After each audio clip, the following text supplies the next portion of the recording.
അനങ്ങിയില്ലെങ്കിൽ കാര്യം ഗുരുതരമാ. പണ്ഡിതന്മാരുടെ ബാധ്യതയിൽ പ്രധാനപ്പെട്ട ഒരു ബാധ്യത തന്നെയാണെന്ന ബോധം നമുക്കുണ്ടാകണം. അങ്ങനെ ഒരുപാട് ബാധ്യതകൾ പണ്ഡിതന്മാർക്കുണ്ട്. കിതാബ് പഠിച്ച, ഗഹനമായി ചിന്തിച്ച് മനസ്സിലാക്കി, ഫത്വകൾ നൽകി, ആവശ്യമായ മസലകൾക്ക് മുഴുവനും മറുപടി പറയുന്ന നല്ലൊരു വിഭാഗം നിലനിൽക്കുന്നതോടുകൂടെ തന്നെ ഈ രൂപത്തിലുള്ള പ്രവർത്തനങ്ങളുമായി മുന്നേറുന്ന സംഘം, വിഭാഗം പണ്ഡിതന്മാരിലുണ്ടാകണം. പണ്ഡിതന്മാർക്ക് അത് കൃത്യമായി വരച്ച് കാണിച്ചു കൊടുക്കാൻ കഴിയുള്ളൂ. മറിച്ച് ജാഹിലീങ്ങളായിരിക്കുന്ന ആളുകളാണ് രംഗത്ത് വന്ന് പ്രവർത്തനത്തിന് നേതൃത്വം നൽകുന്നെങ്കിൽ പെടുക്കും. ഒരു സംശയമില്ല. ആ വിഷയത്തിലൊക്കെ അബദ്ധങ്ങൾ ധാരാളം നമുക്ക് ഉദാഹരണം ചൂണ്ടിക്കാണിക്കാൻ കഴിയും. ഞാനതിലേക്ക് കടക്കുന്നില്ല. അങ്ങനെ ഒരുപാട് പടർന്നൊരു മേഖല. ഒറ്റ കാര്യം പറഞ്ഞത്, മഹാന്മാരായ സ്വഹാബത്ത് മുഴുവനും മുജ്തഹിദുകളാണ്. അപൂർവം ചില ആളുകൾ മാറ്റിവെച്ചാൽ ആലിമീങ്ങളാണെന്നില്ല, യാതൊരു സംശയവുമില്ല. പക്ഷേ പ്രവർത്തനങ്ങൾ മഹാനായ പ്രവാചകൻ അവരിൽ വീതിച്ചു. പ്രവർത്തനങ്ങൾ മഹാന്മാരായ സ്വഹാബത്തിനെ ഓരോ വിഭാഗത്തിനെയും അല്ലാഹു റസൂൽ മാറ്റി നിർത്തി.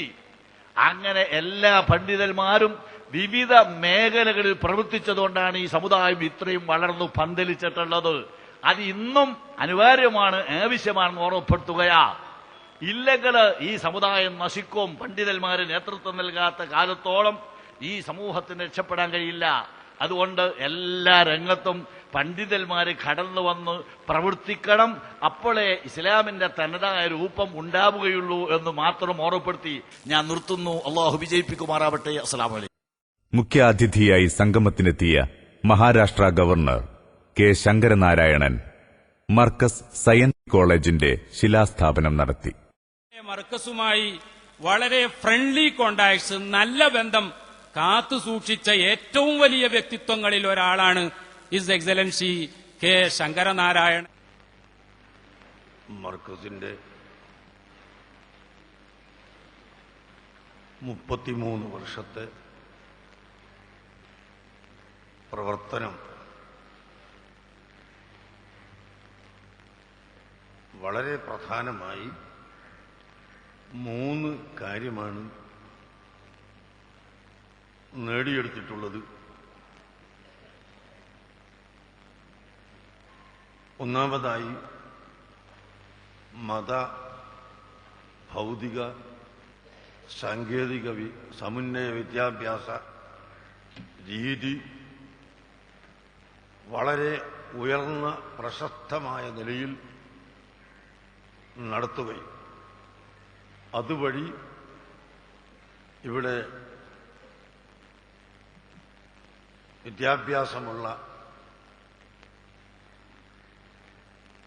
ആയിരക്കണക്കിന് ആളുകളെ വാർത്തെടുക്കാൻ കഴിയുകയും ചെയ്തു. രണ്ടാമതായി മർക്കസ് നേടിയെടുത്ത മറ്റൊരു നേട്ടം മർക്കസിന്റെ വിവിധ സ്ഥാപനങ്ങളിൽ ഇസ്ലാം മാത്രം പഠിപ്പിക്കുന്ന ശരീഅത്ത് കോളേജ് തുടങ്ങിയ സ്ഥാപനങ്ങൾ ഒഴിച്ച് മറ്റെല്ലാ സ്ഥാപനങ്ങളിലും വിവിധ മതത്തിൽപ്പെട്ടവർക്കും മതമില്ലാത്തവർക്കും പ്രവേശനം നൽകി അവരോട് ഫീസ് വാങ്ങാതെ സൗജന്യമായി ഈ കെട്ടിടങ്ങളെല്ലാം ഉണ്ടാക്കി ഗവൺമെന്റിനെ കൊണ്ട് അംഗീകരിപ്പിച്ച് അവർക്കും പഠിക്കാൻ സൗകര്യം ചെയ്തു കൊടുക്കുക വഴി മതസൗഹാർദ്ദത്തിനും മതമൈത്രിക്കും വലിയ ഒരളവോളം ഈ മർക്കസിന് പങ്കുവഹിക്കാൻ കഴിഞ്ഞിട്ടുണ്ട് എന്ന് അറിയിക്കുന്നു. മൂന്നാമതായി പാവപ്പെട്ടവരെ സഹായിക്കുക എന്ന അതിമഹത്തായ ഗുണം അത് ലോകം മുഴുക്കെ അംഗീകരിക്കുന്ന ഒരു യാഥാർത്ഥ്യമാണ്. അതുകൊണ്ട് ബഹുമാനപ്പെട്ട ഗവർണർജിയുടെ ഭരണപരിധിയിൽ അല്ലെങ്കിലും അദ്ദേഹത്തിന്റെ വാക്ക് പ്രധാനമന്ത്രി അടക്കം ഇവിടുത്തെ എല്ലാ മന്ത്രിമാരും എല്ലാവരും സ്വീകരിക്കുന്നത് കൊണ്ട് കേരളത്തിൽ തന്നെ ഞങ്ങൾക്ക് ഇനിയും ഒരുപാട് സ്ഥാപനങ്ങൾ അനിവാര്യമായത് അനുവദിച്ചു കിട്ടുന്നതിനും അതിന് സൗകര്യങ്ങൾ ഉണ്ടാക്കിത്തരുന്നതിനും എല്ലാം ശുപാർശ ചെയ്യണമെന്നും സഹായിക്കണമെന്നും അഭ്യർത്ഥിച്ചുകൊണ്ട് ഈ സദസ്സിൽ ഞങ്ങളുടെ എളിയ ക്ഷണം സ്വീകരിച്ചുകൊണ്ട് എത്തിയ മഹാരാഷ്ട്ര ഗവർണർ ശ്രീ ശങ്കരനാരായണൻ ജി അവർക്ക് കൃതജ്ഞത അറിയിക്കുകയും സന്തോഷം അറിയിക്കുകയും ചെയ്തുകൊണ്ട് ഈ യോഗത്തിൽ സംസാരിക്കുന്നതിനായി ക്ഷണിക്കുന്നു. ഞാൻ വളരെ നിഷ്കളങ്കമായ നിറഞ്ഞ മനസ്സോടും അഭിമാനത്തോടും ആദരവോടും കൂടിയാണ് നിങ്ങളുടെ മുമ്പിൽ നിൽക്കുന്നത്. ഇത് ഞാൻ പറയുന്നത് എൻ്റെ ഹൃദയത്തിൻ്റെ അടിത്തട്ടിൽ നിന്നുകൊണ്ടാണ്. നമ്മളെ ഇന്ത്യ രാജ്യത്ത് ഇപ്പോൾ 110 കോടി ജനങ്ങളുണ്ട്. 110 കോടി. ചൈന കഴിച്ചാൽ ലോകത്തെ ഏറ്റവും വലിയ ജനസംഖ്യയുള്ള രാജ്യമാണ് ഇന്ത്യ രാജ്യം.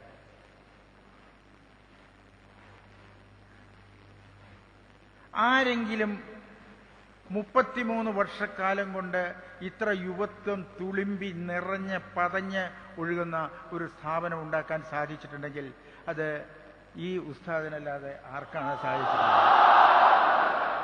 ആർക്കാ സാധിച്ചിട്ടുള്ളത്? അദ്ദേഹത്തിന് 33 വർഷക്കാലം കൊണ്ട് ഇത് വളർത്തിയെടുക്കാൻ സാധിച്ചത് അദ്ദേഹത്തിന്റെ കാന്തദർശിത്വമാണ് എന്നുള്ളതിന് യാതൊരു സംശയവുമില്ല. ഇതിപ്പോ വളർന്ന് വികസിച്ച് പന്തലിച്ച് പുഷ്പിച്ചു നിൽക്കുന്നു. കാണാൻ തന്നെ എന്തൊരു അതിശയ. പല സ്ഥാപനങ്ങളിലും നമുക്ക് പോയാൽ അവിടെ കുറെ കുപ്പ, ഇവിടെ കുറെ കുപ്പ, അവിടെ കുറെ അലവലാദികള്, ഇവിടെ കുറെ അലവലാദികള്. It is spick and span. എന്തൊരു വൃത്തി, എന്തൊരു ഐശ്വര്യം, എന്തൊരു ഡിസിപ്ലിൻ. 50,000 കുട്ടികളെ ഈ 33 വർഷക്കാലത്തിനുള്ളിൽ പഠിപ്പിച്ച് പുറത്ത് ഇറക്കി ജീവിത സൗകര്യം ഉണ്ടാക്കി കൊടുത്തു എന്ന് പറഞ്ഞാൽ, അതും യത്തീമുകള്, അച്ഛനും ഉമ്മയും ഒക്കെ ഉപേക്ഷിച്ചിട്ടുള്ള കുട്ടികള്, ഒരു ആളും തിരിഞ്ഞു നോക്കാനില്ലാത്ത അവരൊക്കെ ഇപ്പൊ പഠിച്ചു കഴിഞ്ഞിട്ട് വളരെ വലിയ സ്ഥാനങ്ങളിലിരിക്കുന്നു. വളരെ വലിയ സ്ഥാനങ്ങളിലിരിക്കുന്നു. I'm told now more than 1,000 students are studying from Northern India here. More than 1,000 students. This is not a small thing. It's a very big thing. This is all because of one person, one individual, one man, one leader. AP ഉസ്താദ് സത്യം പറഞ്ഞാൽ വലിയ വിദ്യാഭ്യാസ വിചക്ഷണമാണ്, വലിയ എഞ്ചിനീയറുമാണ്. ഞാൻ ചോദിക്കട്ടെ, ഈ കെട്ടിടങ്ങളൊക്കെ നിങ്ങളൊന്ന് നോക്കണം, ഒന്ന് മനസ്സിലൊന്ന് ആലോചിക്കും. എന്തൊരു ഉൾക്കാഴ്ചയോടുകൂടിയാണ് ഉണ്ടാക്കിയിരിക്കുന്നത്. മറ്റത് അവിടെ ഒരു കോണ്, ഇവിടെ ഒരു കോണ്, അവിടെ ഒരു മൂത്രശാല, ഇവിടെ ഒരു ഭക്ഷണശാല, മൂത്രശാലയ്ക്ക് തൊട്ട് ഭക്ഷണശാല, ഭക്ഷണശാലയ്ക്ക് തൊട്ട് ഇതൊന്നും ഇല്ലാണ്ട് വളരെ ഭംഗിയായിട്ട് എന്തൊരു ഉൾക്കാഴ്ച, എന്തൊരു വിശാലമായ ഉൾക്കാഴ്ച. ഇതൊക്കെ ഇതിന്റെ പ്രധാന ഭാഗങ്ങളാണ്, മനുഷ്യന്റെ ജീവിതത്തിലെ പ്രധാന ഭാഗങ്ങളാണത്. ഞാൻ ചോദിക്കട്ടെ, ഇവിടെ സ്വകാര്യ മേഖലയിലുള്ള വിദ്യാഭ്യാസ സ്ഥാപനങ്ങൾ മുഴുവൻ അടച്ച് പൂട്ടിക്കൊണ്ട് അവർക്ക് യാതൊരു സൗകര്യവും കൊടുക്കാതെ ഗവൺമെന്റ് മാത്രം, ഏത് ഗവൺമെന്റ് ആയാലും ഗവൺമെന്റ് മാത്രം വിദ്യാഭ്യാസ സ്ഥാപനങ്ങൾ നടത്താം എന്ന് വിചാരിച്ചാൽ കുട്ടികൾക്ക് വിദ്യാഭ്യാസം കിട്ടുമോ?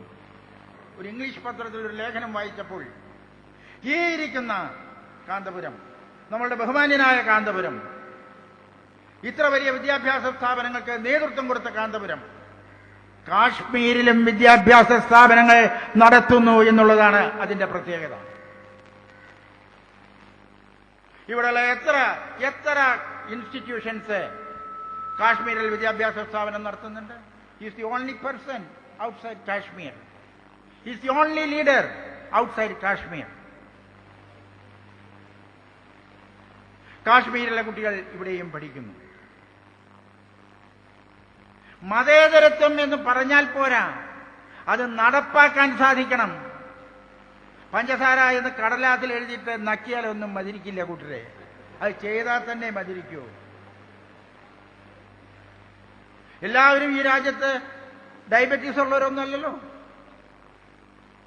എന്നാൽ എല്ലാവരും ഈ രാജ്യത്ത് തീവ്രവാദികളുമല്ല.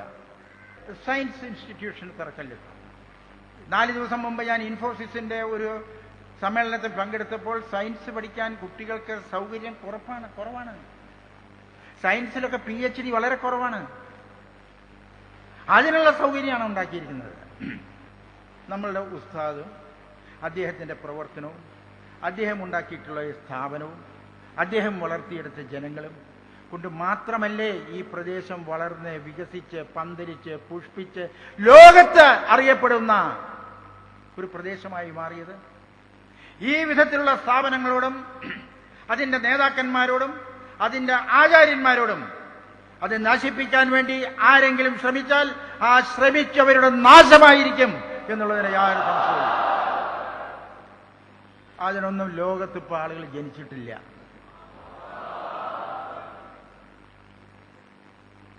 ജനിക്കാതിരിക്കട്ടെ. ഇനിയും ഇത് വളരട്ടെ, പുഷ്പിക്കട്ടെ, പന്തലിക്കട്ടെ, പാവങ്ങൾക്ക് ആശ്രയമായി തീരട്ടെ. എന്റെ എല്ലാവിധ ആശംസകളും. I salute AP Aboobacker Musliyar. Thank you. ബഹുമാന്യരായ അതിഥികൾ, സ്നേഹം നിറഞ്ഞ സഹോദരങ്ങളെ, മർകസ് സഖാഫത്ത് സുന്നിയ 33ാം വാർഷികത്തിന്റെ ഭാഗമായി നടന്ന മർകസ് സയൻസ് സെന്ററിന്റെ തറക്കല്ലിടൽ കർമ്മമാണ് ഇപ്പോഴിവിടെ നടന്നത്. ഈ 3 ദിവസത്തെ സമ്മേളനത്തിൽ ഏറ്റവും മുഖ്യാതിഥിയായി വളരെ നേരത്തെ നാം പ്രതീക്ഷയോടെ കാത്തിരുന്ന ബഹുമാന്യരായ his excellency Maharashtra governor Shri Sankara Narayanan ji വളരെ തിരക്കുകൾക്കിടയിലും സമയം കണ്ടെത്തി നമ്മുടെ ഈ പരിപാടിയിൽ സംബന്ധിച്ചിരിക്കുന്നു. ബഹുമാനപ്പെട്ടവർക്ക് ഹൃദയം നിറഞ്ഞ നന്ദി രേഖപ്പെടുത്തുന്നു. ഈ വേദിയിൽ എത്തിച്ചേർന്ന മറ്റെല്ലാ നേതാക്കൾക്കും അതിഥികൾക്കും ഒറ്റവാക്കിൽ നന്ദി രേഖപ്പെടുത്തി ഈ പ്രോഗ്രാം അവസാനിച്ചതായി അറിയിക്കുന്നു. സഖാഫി സംഗമം. അറിവനുഭവങ്ങളുടെ പുതുപാഠങ്ങളുമായി അവർ ഒത്തുകൂടി. മഹാഗുരുവിന്റെ സന്നിധിയിൽ ഒരു മഹാജനപഥത്തെ സന്മാർഗ സരണിയിലേക്ക് നയിക്കാനുള്ള പുതു ഊർജം തേടി അവർ സഖാഫികൾ ഒത്തൊരുമയുടെ ആശയതീരം സൃഷ്ടിച്ചു. സഖാഫി സംഗമത്തിൽ വിശിഷ്ടാതിഥികളായി കെ മുരളീധരൻ, KNA ഖാദർ എന്നിവർ സംബന്ധിച്ചു.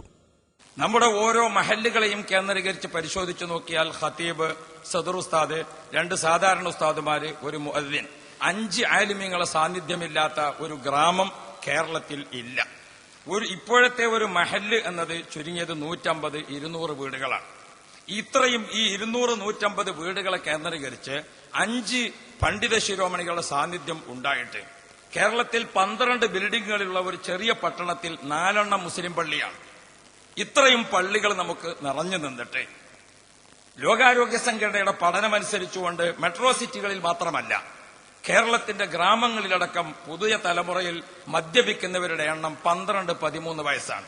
ഇവിടെ സൂചിപ്പിച്ച പോലെ പിതാവിന്റെ മരണാനന്തര ചടങ്ങുകളൊക്കെ പൂർത്തീകരിച്ചതിന് ശേഷം ആദ്യമായി പങ്കെടുക്കുന്ന ഒരു സദസ്സാണിത്. വിശേഷിച്ചും ദൈവവിശ്വാസികളുടെ ഒരു സംഗമത്തിലാണ് ഞാൻ ആദ്യമായി പങ്കെടുക്കുന്നത്. ഇവിടെ നമ്മളെല്ലാവരും ഈ കഴിഞ്ഞ 2 ദിവസങ്ങളിലായി ഇവിടെ നടക്കുന്ന വിവിധ പരിപാടികളുടെ റിപ്പോർട്ടുകളൊക്കെ പത്രത്തിൽ വായിച്ചപ്പോൾ വളരെയധികം സന്തോഷവും ചാരിതാർത്ഥ്യവും ഉണ്ടായി. ദൈവവിശ്വാസികളുടെ ഒരു സംഗമം. പ്രത്യേകിച്ച് നമുക്കറിയാം, ജാതിയുടെയും മതത്തിൻ്റെയും പേരിലൊക്കെ